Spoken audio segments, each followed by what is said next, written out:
Hi,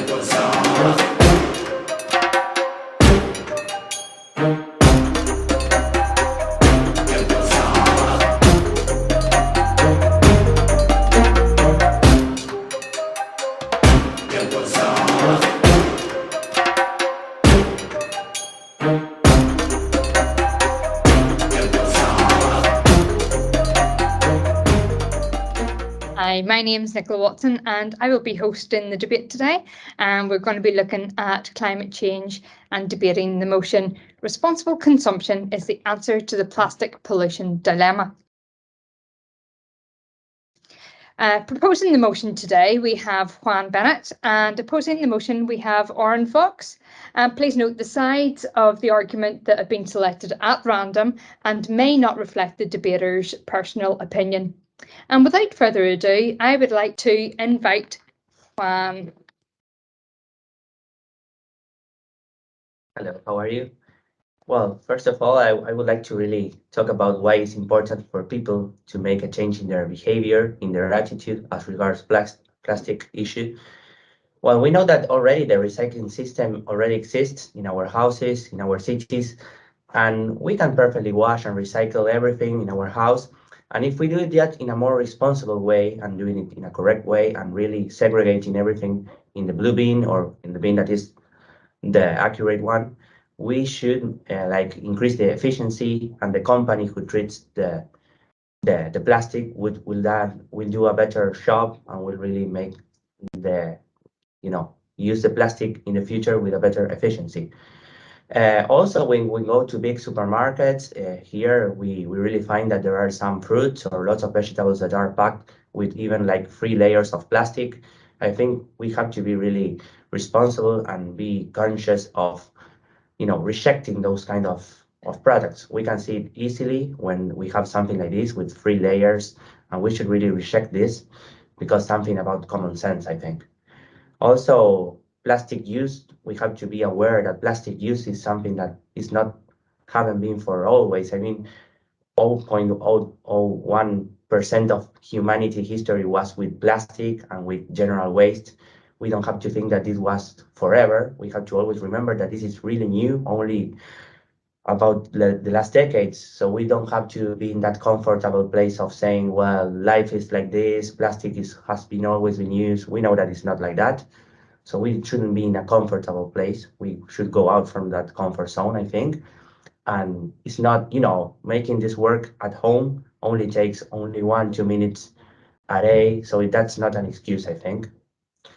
And we also have to take into account that the effects that using the plastic has should make people to really change the behavior in their own, because we can see in lots of animals, accumulation of plastic in their bodies. For example, marine life, we know that marine life is in risk, and we know that lots of animals are having plastics inside their bodies, and that's something terrible.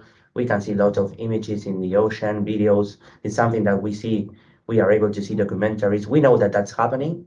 So at least we should have a little bit of empathy and some responsibility with our species, that also are species that we really like them. They are not only species that we don't know.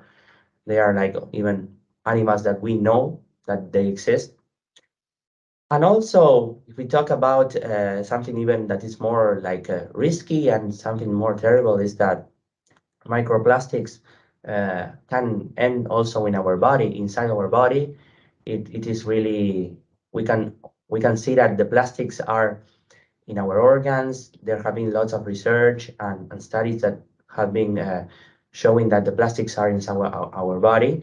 And that's something terrible to really recognize, that a baby or a child can have these type of products that are really risking their bodies. I think there are many reasons for people to take the action. Over to you, Odhran. Thanks, Juan. I'd like to discuss more about how the policy has an impact on reducing plastic consumption. So policy has the ability to control the big manufacturers that use a lot of this plastic. Therefore, the government has the power to reduce consumption at all scales. This is because policy has the potential for enforcement, and on down the line, these enforced policies can change individual behaviours. If the plastic is not there, it cannot be consumed or bought. These changes are necessary as they will put in place checks to reduce plastic consumption at all levels. There are already a number of policies in place for encouraging the use of, for example, electric cars, reducing single-use plastic bags, and the banning of plastic straws. So it is not outside of the realm of possibilities to believe that policy can also be used to reduce plastic consumption on a much wider scale. People also are already reducing plastic on their own, so there will be support for policy change that intends to reduce both plastic manufacture and consumption. There's also already a number of other policy directives in place from the EU, for example, or Greener Future, or the Paris Agreement, and these force top-down approaches. These top-down approaches ensure that all individuals are all coming together to reduce both their consumption and their purchase of plastic, and so there'll be a lot less going to landfill then. There are also already lawyers in place that can write up the policy, and this can help to create public the power to lobby.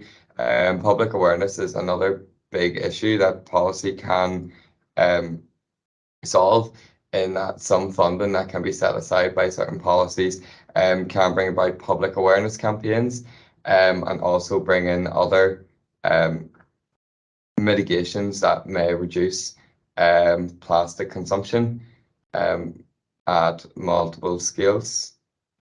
So back to you, Juan. Okay, thank you, Odhran. Yeah, those are good points. I still think anyway that it's more important really for people to take the action. I think there are some issues with the policies, because first of all, I think that the policies probably will hit more the people with less resources or poor people. We have to pay the action of the policies in a proportion that is higher than the people who are really consuming in a higher way.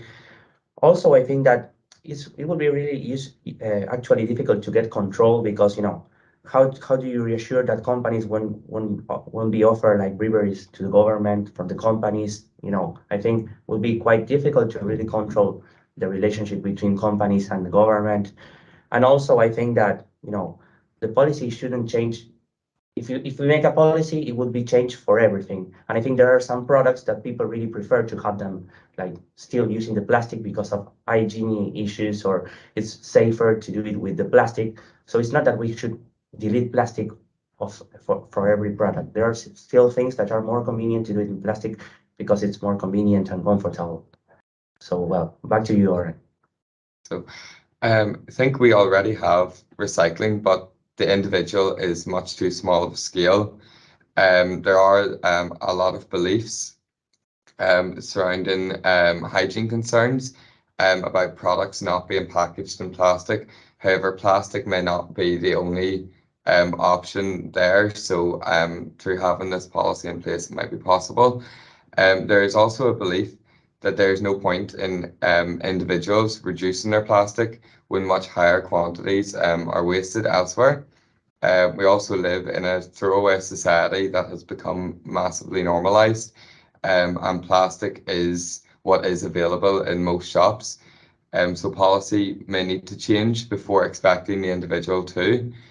Similarly, there are a limited number of zero waste shops, so people really don't have the choice to reduce, as non-plastic options are massively limited and aren't easily accessible. But so if the products aren't available, then people can't buy them.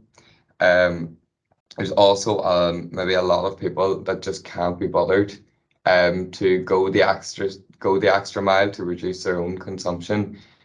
So I think it is an issue that may have to be raised beyond the individual scale. Thank you very much for that, Juan and Odhran. Okay, so we have a little bit of an overlap in that one of the things that both of you have said, that there are already people that are reducing their plastics. And I think that is common ground. It pushes forward the ability to bring in policy change, but also that there is the recognition that there are already people that need to and are already reducing their plastic. So thank you very much for that, Juan and Odhran, for taking part in this year's quickfire debates, and this is presented by Concern Worldwide. Thank you very much.